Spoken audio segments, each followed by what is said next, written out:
What's up guys, Odyssey Cubing here. Today I'm going to start a new series called World Record Spotlight.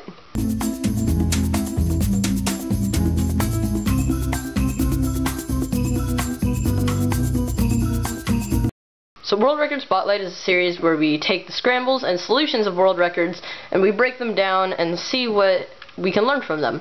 So today we'll be focusing on the 2x2 world record set just recently, and I'll leave a link in the description if you want to see the video for that.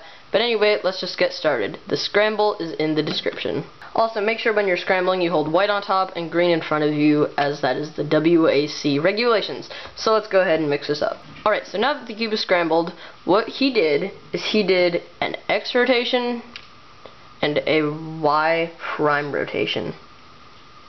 And then what he did is he saw that this was almost a layer, and this was almost a layer.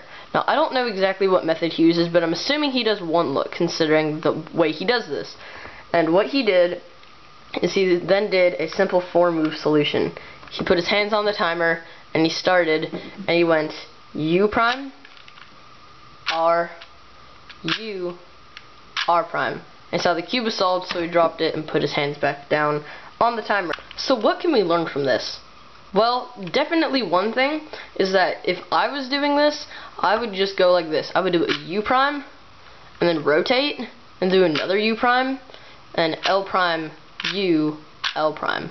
But that's not what he did, is he found another solution without rotation. So obviously he just did the solution, which also just inserts the corner.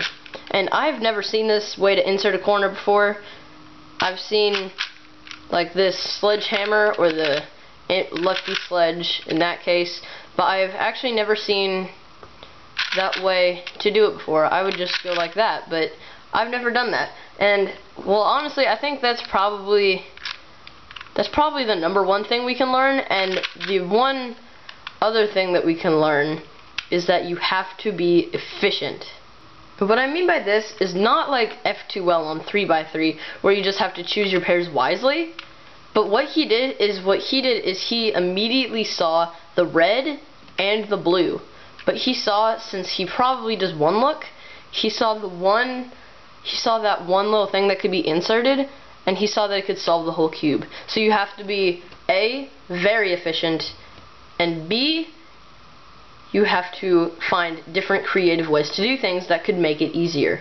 And the last thing that you can learn is obviously stop and start the timer very, very quickly. And I know this seems a little stupid, and it kind of is, but like in the end of this clip I will show a video that is just barely sub-1 of me doing the scramble and solution. It's just barely sub-1, and I just haven't worked on putting my hands on the timer and stopping it that well enough. So, you know, you obviously have to do that. And that's probably all about it we can learn. But again, congratulations for breaking the world record. And that is it for today's World Record Spotlight. So I hope you guys enjoyed this video and the rest of the series of World Record Spotlight. Comment down below what you think of this video, and make sure you hit this cube to subscribe to my channel. Thank you guys for watching, and as always, happy cubing.